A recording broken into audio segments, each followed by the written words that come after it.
चाहिँ नि तेज शमशेर चपरा है। अनि वर्तमान सरकारले लिएको डिसिजनप्रति हाम्रो चाहिँ नि हृदयबाट नै वेलकम छ है। किनभने अब सानोलाई मात्र हेप्ने चेप्ने नहोस्, यसरी ठुलो बडाहरूलाई पनि चाहिँ नि कानुनको दायरामा ल्याएर होइन गल्ती गर्नेलाई होइन छुट हुनु भएन। सरकारले गरेको यो कुरालाई हाम्रो आत्मा साथ हामीले चाहिँ सहयोग गर्छौँ वीरगञ्जका युवाहरूले। सो यसरी नै सरकारले आउने दिनहरूमा अझ राम्रो कामहरू गर्दै जाउन् भन्ने मेरो अपेक्षा छ सरकारप्रति है। र अनि अर्को कुरा, सरकारको निर्णयमा प्रहरी पनि उच्च मनोबलका साथ यसरी नै अगाडि आएर हामी जनताहरूको माझमा बसेर बुझेर चाहिँ नि काम गरिदिन्छ भन्ने अपेक्षा राखेको छु है। सो यसरी नै धन्यवाद प्रहरीलाई, अहिलेको सरकारलाई, गृहमन्त्रीज्यूलाई है। उहाँहरूले चाहिँ यो किसिमले चाहिँ स्पिडमा काम गरिरहनु भएको छ। आजसम्म कसैले नगरेका कुराहरू उहाँहरूले गरिरहनु भएको छ। म त्यसको लागि एकदमै चाहिँ नि हर्षित छु। यसरी नै आउने दिनहरूमा पनि यो सरकारले यस्तै यस्तै कामहरू गर्दै जाउन् अनि हामी पनि खुलेर बाँच्न पाऊँ।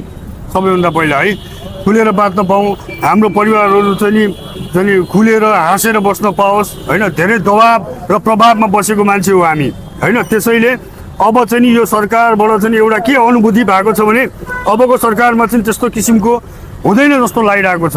र यही कुरालाई हामीले अझ बढी नै चाहिँ नि राम्रो गरोस् भन्ने हिसाबले हामीले यो र्याली शान्तिपूर्ण सरकारको समर्थनमा होइन सद्भाव र्याली होइन। सरकारले यसरी नै काम गर्दै जाओस्, कुनै पनि बाधा अर्चना कसैको त्रासमा नलागिकन देशमा शान्ति सुरक्षा व्यवस्था कायम गरोस् भन्ने आशा राख्दै हामीले यहाँबाट टुङ्गाउँछौँ। अर्कोपल्ट हेरौँ के गर्न सकिन्छ यो सरकारको लागि। हामी फेरि पनि वीरगञ्जका युवाहरू आउने मोडमा आउने पाइलामा प्रहरी सरकारलाई हामी साथ दिने बाचा गर्दछौँ।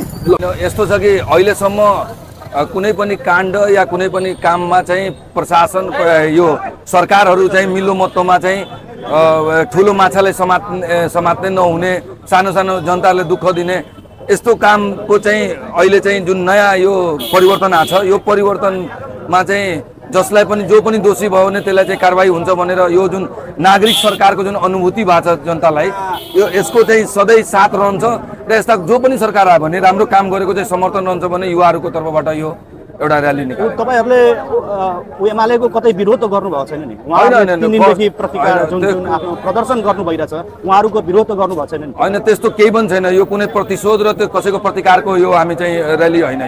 यो चाहिँ पुलिस प्रशासनलाई प्रोत्साहित गर्ने र सरकार राम्रो काम गरेको खण्डमा फेरि नराम्रो काम गर्यो भने हामी यही यस्तै र्याली निकालेर हामी चाहिँ खबरदारी गर्छौँ।